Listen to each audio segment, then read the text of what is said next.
You're looking at this screen right now, but pause for a second. What if I told you that just by looking, you're changing what's there? I don't mean metaphorically. I mean physically, measurably, scientifically, because in quantum physics, there's a strange rule. The act of observing something can change its behavior. A particle can behave like a wave, undefined, scattered, pure possibility. But when we observe it, it snaps into position, chooses a path, becomes real. This isn't some obscure footnote buried in a textbook. It's central to modern physics, and it's been proven again and again, most famously in the double-slit experiment. Here's what happens. We shoot tiny particles, electrons, photons, through two slits. If no one watches, they behave like waves. They interfere with themselves. They exist in multiple states, multiple places, all at once. But if we observe them mid-flight, they stop acting like waves. They behave like single particles, as if they always knew we were watching.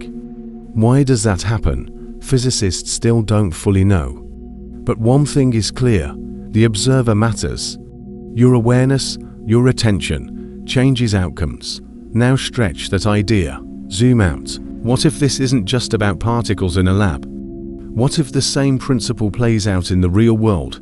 In your mind, your choices, your relationships? What if every time you focus on something, a thought, a memory, a fear, a dream, you're collapsing your version of reality into being? Sounds impossible, right? But ancient mystics, spiritual traditions, and even psychologists like Carl Jung have whispered this idea for centuries. That consciousness is not a side effect. It's a co-creator. So the question becomes, are you simply watching reality unfold? Or are you, without knowing, one of the forces shaping it? Over the next few minutes, we're going to peel back the layers, from mind-bending physics to deep consciousness, to uncover the hidden mechanics of your attention and the strange possibility that reality might only exist when you observe it. And by the end of this video, you might never see reality the same way again. Let's go deeper. You've probably heard of the double-slit experiment before.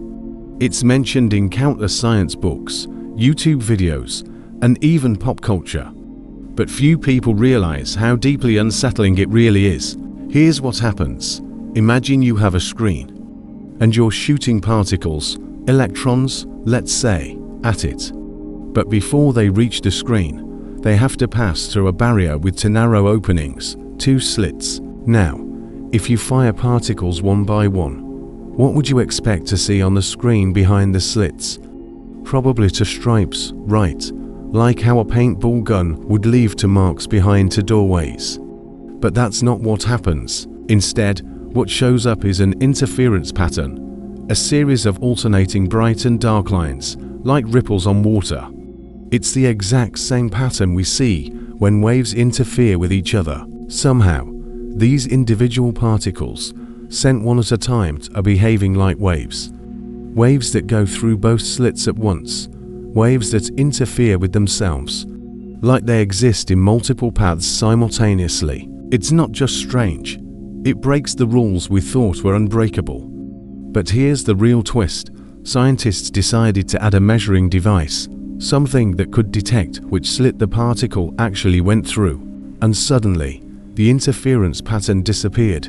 Poof, gone. Instead, the particles behaved exactly as expected, to stripes, just like little bullets. All it took was observation, just measuring which slit they passed through, and the particles stopped acting like waves of possibility and started acting like defined, solid things. Why? No one knows for sure. Some interpretations say that the wave function, the mathematical description of all possible states, collapses into one fixed outcome when we observe it. Others say the act of measurement entangles the particle with the observer. Some even claim that consciousness is what triggers the collapse. But regardless of interpretation, the result is the same.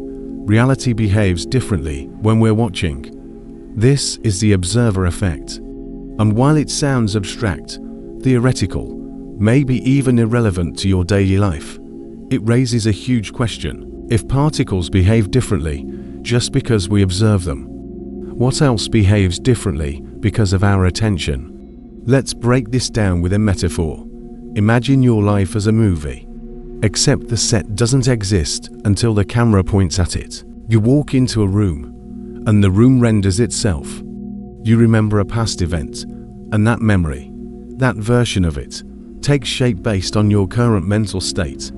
You focus on fear, and suddenly your world seems full of danger. You focus on gratitude, and new opportunities seem to emerge. Could your attention be doing something similar to what we see in the double-slit experiment? Now, in physics, this isn't exactly proven in the same way. But here's what is real: the wave-particle duality. Electrons, photons, and even atoms can behave either as particles or waves, depending on whether we observe them. That's not speculation. That's been shown in labs all over the world. They exist in a superposition, a kind of cloud of all possible states, until they're measured. Then they choose a position. They take form. That process of choosing, of collapsing the possible into the actual, is triggered by measurement. And that's why this experiment blew minds when it was first discovered over a century ago. It's not just about particles.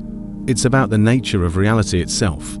So if reality is built on probabilities, if things don't take form until we look, what does that mean for how we move through the world? Because it sure seems like the universe is behaving like a giant question, and your observation is the answer. Let's go even further. In newer versions of this experiment, even when the measurement is delayed, meaning the particle should have already passed through the slits, the result still changes retroactively based on whether we choose to observe. That's right, whether or not we look can change the past behavior of the particle. Wrap your head around that. Our choice to measure or not can seemingly rewrite the story of what happened. Almost like the particle was waiting to decide until we made our move. That's not just bizarre, that's existential. So the observer effect isn't just about gadgets in a lab. It's a hint, a whisper, that reality may not be as solid, fixed, or independent as we've been taught. It may be responsive, conditional, even participatory. In other words, it matters that you're here. It matters that you're looking. And if this is true at the quantum level, is it possible, just possible, that something similar happens in the quantum field of your own life? Let's find out. Let's talk about the weirdest rule in all of physics. A rule so bizarre that even Einstein called it spooky. A rule that says things can exist in multiple states at once, until someone decides to check. This is the rule of superposition. At the quantum level, particles aren't just here or there, they're both. An electron isn't just spinning one way, it's spinning both ways at the same time. A photon doesn't go left or right. It goes left and right and in between, all at once. It exists in what we call a wave function, a mathematical cloud of all possibilities. It's not that we just don't know where the particle is. It's that it literally doesn't have a single position, not yet. And that's where things get wild, because the moment we measure it, the moment we ask the particle, "Hey, where are you?" it picks one. That's called wave function collapse, the sudden reduction of all possible states into one definite reality. The mystery, it's not the math, the equations work. The mystery is why observation causes collapse. What counts as a measurement? Is it just a sensor, a device, a screen? Or is it us? Is it our mind that completes the process? That's the question that's haunted physicists for decades. Niels Bohr, one of the fathers of quantum theory, believed that reality doesn't fully exist until it's observed, not metaphorically, literally. He claimed that quantum systems don't have properties, like position or momentum, until they're measured. Before measurement, they're undefined, potential, probabilistic, and after measurement, they're locked in, final, decided. But who, or what, decides? Here's where things get deeply strange. There's no clear line between the measuring device and the observer. Is it the moment light hits the screen? Or is it when a scientist reads the data? Or is it when the conscious mind becomes aware of the outcome? Some physicists have tried to draw hard lines. Others, like Eugene Weiner, suggested something radical, that consciousness might be the missing ingredient. Weiner proposed that the collapse doesn't happen until a conscious observer is involved. That somehow, the mind is entangled with the outcome. Now, that idea made a lot of scientists uncomfortable because it crosses into something that feels philosophical or even spiritual, but the math doesn't rule it out, and the experiments don't offer a clear answer. So we're left with a stunning possibility that your attention, your awareness, might influence the very building blocks of reality. Let's pause and sit with that for a second. Because if that's true, if the universe really behaves differently when observed, then you aren't separate from reality. You're part of the equation. Your thoughts, your focus, your perception might shape how things unfold. This isn't just poetic, it's experimental. Physicist John Wheeler, who worked closely with Einstein, once said, "No phenomenon is a phenomenon until it is an observed phenomenon." He believed that the universe isn't a fixed machine. It's a participatory process, where the observer plays a central role. And in some interpretations, that means reality is not passively unfolding around you. It's actively forming in response to you. Now let's be clear. This doesn't mean you can blink and move mountains. We're not talking about magic. We're talking about the deep link between observation and outcome, between consciousness and collapse. So here's the million-dollar question. If observing tiny particles causes them to take form, could focusing your mind, your beliefs, your attention, cause aspects of your own life to take form too? Could your thoughts be acting like quantum measurements, selecting outcomes, shaping experiences, not by brute force, but by subtle, continuous influence? It's not proven, but it's not disproven either. And more, physics is bumping up against the edge of consciousness. So what if the universe isn't a cold machine, but a living field of probabilities, constantly collapsing into reality based on where and how we look? Because if that's even partly true, then the implications for your daily life are enormous. Every choice of focus, every moment of attention, could be a tiny act of creation. And the weirdest rule in physics might be the key to unlocking how much power we really have. We've explored particles, waves, measurement, but now we enter the most mysterious dimension of all, consciousness. Because quantum physics keeps circling back to a strange implication, that you, the observer, might not just interact with reality. You might be a fundamental part of it. Let's begin with a mirror. Neuroscience tells us that your brain contains about 86 billion neurons. Each one pulses with electrical activity, firing in patterns that make up your thoughts, memories, emotions, and choices. Now zoom out. The universe, too, pulses with energy, magnetic fields, frequencies, wave interference patterns, all dancing through space-time. Here's the metaphor. What if your brain is like a neuron inside a much larger cosmic brain? It's not literal, but the visual helps. Because the structure of neurons and the structure of galaxies look eerily alike. A central node, branching filaments, a network of energy and information. As above, so below. Now enter Carl Jung, Swiss psychologist, deep thinker, and explorer of the unconscious mind. Jung noticed that people often experience strange coincidences, events that felt deeply meaningful, yet had no clear causal link. He called this synchronicity, the idea that internal states of mind and external events can align in ways that feel more than random. For example, you dream about someone you haven't seen in years, and the next day, they call. You're wrestling with a decision, and then a song comes on that seems to answer your question. You feel a strong pull to turn down a different street and avoid an accident you didn't know was coming. These moments can feel uncanny, almost guided. Jung didn't claim magic was at work, but he believed that mind and matter might be linked in a deeper, a causal way, connected by meaning, not mechanics. Now loop that idea back into quantum physics. If particles exist in a state of probability until observed, if measurement creates outcomes, then what happens when the mind itself, conscious, focused, intentional, observes reality? Could your attention trigger more than just particle collapse? Could it trigger meaningful alignment between your internal world and the external one? Jung thought so.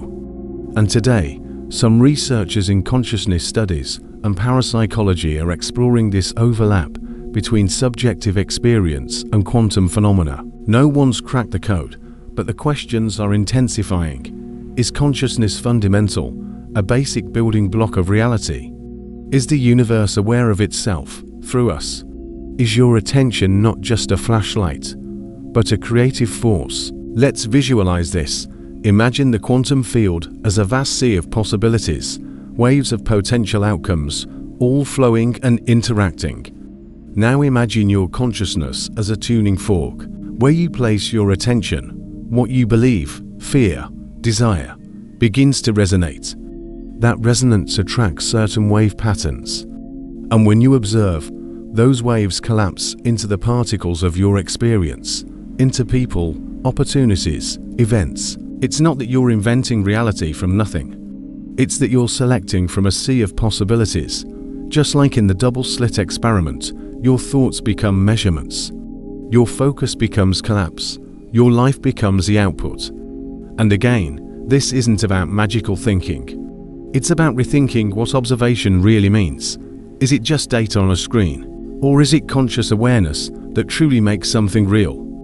Quantum mechanics doesn't give a final answer, but it refuses to ignore the observer. And that cracks open the door to something ancient and new at once, that the universe and the mind are entangled, that your reality might not be just something you watch, but something you participate in, co-create, and resonate with. So, are you the universe observing itself? Or are you the part of the universe through which observation becomes creation? That's not just a poetic idea. It might be the deepest truth science is beginning to glimpse. And if that's even slightly true, then you, yes, you, are far more powerful than you were ever taught to believe. Let's bring this home. We've talked about particles, measurement, consciousness. Now it's time to talk about you, and how this all connects to the life you're living. Because if the quantum field really responds to observation, if consciousness does influence reality at the smallest levels, then here's the next leap. Your focus is your function. What you pay attention to, what you dwell on, fear, hope for, repeat in your thoughts, might be the lens through which your personal reality is collapsing into form. Let's ground this in everyday experience. Have you ever noticed that when you buy a new car, suddenly, you see that car everywhere? You weren't summoning them into existence, but your mind began prioritizing them. Your brain's reticular activating system, a real neural network, filtered your perception to bring that object into awareness. This is called attention bias. You unconsciously tune your senses to match your expectations. But what if that doesn't stop at perception? What if focus isn't just passive detection, but active selection? Let's go deeper. Your subconscious mind is always observing. Even when you're not paying conscious attention, your inner world is recording, reacting, and responding to what you repeatedly think and feel. In many ways, your subconscious is like a constant quantum observer, and over time, it begins to collapse reality in predictable patterns. Here's where things get powerful. The thoughts you revisit the most become the measurements that shape your outcomes. It's not magic, it's momentum. Repeated thought gives emotional imprint, gives expectation, gives behavior, gives reality loop. And this loop becomes your personal version of the wave function collapse. Every time you assume something, I'm always late, I'm not creative, people can't be trusted, you're collapsing infinite possible futures into one fixed narrative. Not because it's objectively true, but because it's the version you kept observing. Now, let's add science. Think about the placebo effect. Someone takes a sugar pill, but believes it's medicine, and their symptoms improve. Why? Because belief triggers physiological change. Expectancy alters biology. The body reacts to the perception of reality, not just the physical facts. There's also the nocebo effect, the opposite. If you believe something will harm you, even if it's harmless, it often does. So belief, sustained attention, doesn't just color how you feel. It shapes what your body and brain actually do. This is more than mindset. It's mind-matter interaction. Let's run with that. If your mind can influence your health, what else can it influence? The kinds of people you attract, the opportunities you notice or overlook, the confidence that shapes how others respond to you. It all comes back to this: where attention goes, energy flows, and outcomes follow. And that attention isn't just conscious. It's woven into your subconscious patterns, your internal dialogues, your emotional memories. Now think back to quantum mechanics. Particles behave like possibilities until they're observed. Your life behaves like potential until you assign meaning. That's where thought becomes a tool. If you repeatedly focus on fear, the world begins to feel threatening. If you focus on lack, opportunities seem to shrink. If you expect disappointment, your attention tunes into it and often confirms it. But if you shift focus, or not by force, but with presence, you shift what you're tuned to observe. It's not always instant, but it's cumulative and powerful. So what does this mean practically? It means every moment becomes a micro-measurement. Every belief you repeat, every story you tell yourself, every time you say I can or I can't, you're collapsing a version of your future into being. You are the observer, but you're also the chooser, and maybe even the projector. Your consciousness isn't just watching the movie of life, it's adjusting the script as it watches. So ask yourself, what thoughts am I rehearsing on loop? What patterns do I keep reinforcing just by expecting them? Where have I handed my focus to fear, comparison, or a habit? Because just like in the quantum experiment, what you choose to measure over and over decides what shows up. So if reality mirrors your mind, then the greatest creative tool you have is your awareness. Not in a mystical way, in a very human one. Attention creates structure. Belief fuels action. Patterns make personality. And over time, personality shapes your personal reality. You don't have to force the universe to change. You just have to choose where you're looking, and that might change everything. Let's zoom out. Up to now, we've been talking about you, your focus, your thoughts, your impact on reality. But you're not in a vacuum. Your mind isn't sealed off from the rest of the world. In fact, the deeper we go, the more it seems that consciousness might be shared, like a field we all tap into. Welcome to the idea of the collective field. Biologist Rupert Sheldrake proposed something called morphic resonance, the theory that memory isn't stored only in brains, but in fields that stretch across space and time. He suggested that when something happens repeatedly, a behavior, a shape, even a skill, it becomes easier for others to repeat it, too.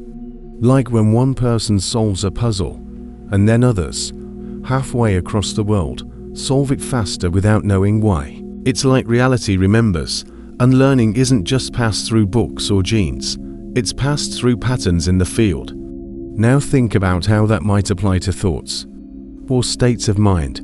If enough people are thinking the same way, could that influence how others think, even without direct contact? Sounds wild, but studies on group meditation suggest it's possible.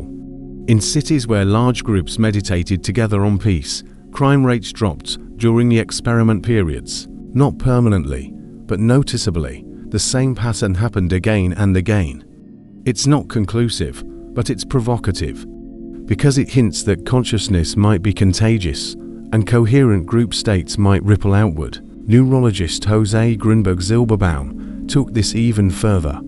He studied pairs of people in deep connection, often meditators or people with long-standing bonds.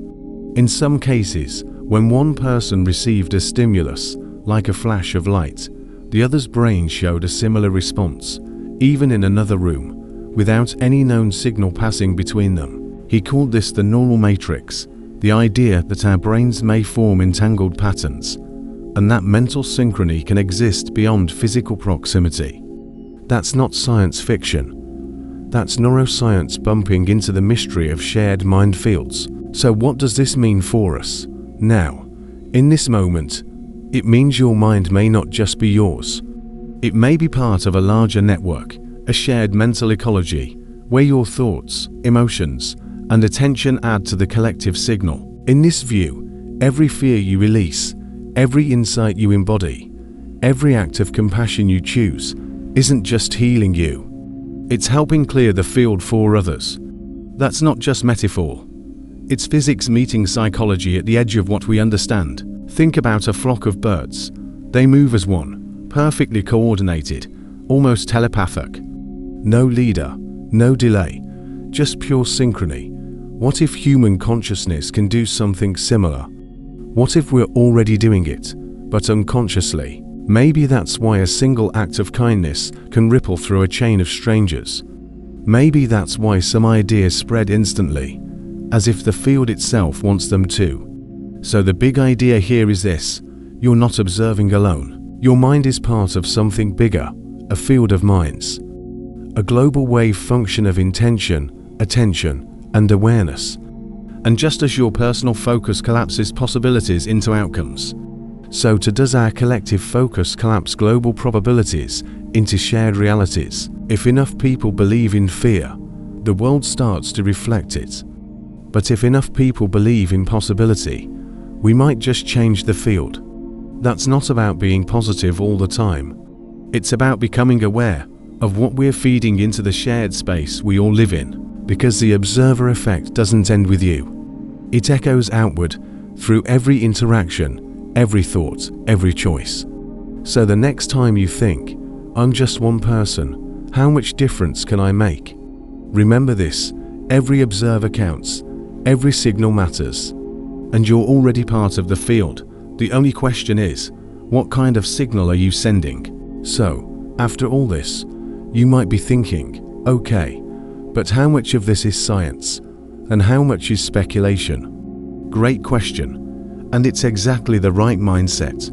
Because true science thrives not on blind belief, but on open inquiry. Let's be clear, quantum mechanics is real, experimentally verified science. Wave function collapse, superposition, the role of the observer, all part of mainstream physics. But when we start talking about consciousness influencing reality or shared mind fields, we step out of the lab and into a frontier where science meets philosophy, psychology, and yes, even spirituality. That doesn't make it false. But it does mean we're in the realm of emerging questions, not proven answers. This is where skepticism becomes useful, not as a tool for dismissal, but for discernment. Because dogma doesn't only exist in religion, it can show up in science too. When we refuse to question existing assumptions, some of the world's greatest discoveries started with ideas that sounded crazy, until the evidence caught up. But here's the key: we need both imagination and rigor. If we only chase certainty, we stop exploring. If we only chase novelty, we lose the grounding. So consider this series not as a set of conclusions, but as a map of possibilities. What if reality really is shaped by attention? What if your thoughts truly matter, in both the psychological and physical sense? What if science and consciousness are two parts of the same mystery, slowly remembering each other? We're not here to convert. We're here to ask better questions. Because in the end, this isn't about agreeing with everything. It's about being willing to wonder, test, and explore with your own mind. And that, at its core, is what science and growth are all about. So here we are. We've traveled from particles and probability to neurons, the subconscious, and maybe even a collective field of thought. But this story, it was never just about physics. It's about you. Because you're not just a bystander watching reality happen to you. You're a co-author, an observer collapsing possibility into experience. A mind that shapes the world, even as the world shapes you. Every time you choose what to focus on, what to believe, expect, or imagine, you're not just reacting to life, you're helping write it. And that's the quiet power behind everything you've just seen. That even without controlling the universe, you can still collaborate with it. So here's the invitation. Observe yourself, just for one day. Notice your thoughts, track your focus. Watch what your inner dialogue says, and how it shapes your outer world. Don't try to change it, just observe, because once you can see it clearly, you can begin to shape it intentionally. That's where transformation begins, not in theory, but in attention. Because the observer effect isn't abstract anymore, it's personal, it's now, and it's yours to experiment with. If this series made you think differently, even for a moment, like it, share it, comment with your reflections. What surprised you most? What challenged you? What would you love to see explored next? And if you want more content that bridges science, consciousness, and practical insight, subscribe and stay curious. Reality may be uncertain, but the observer is awake now, and that changes everything.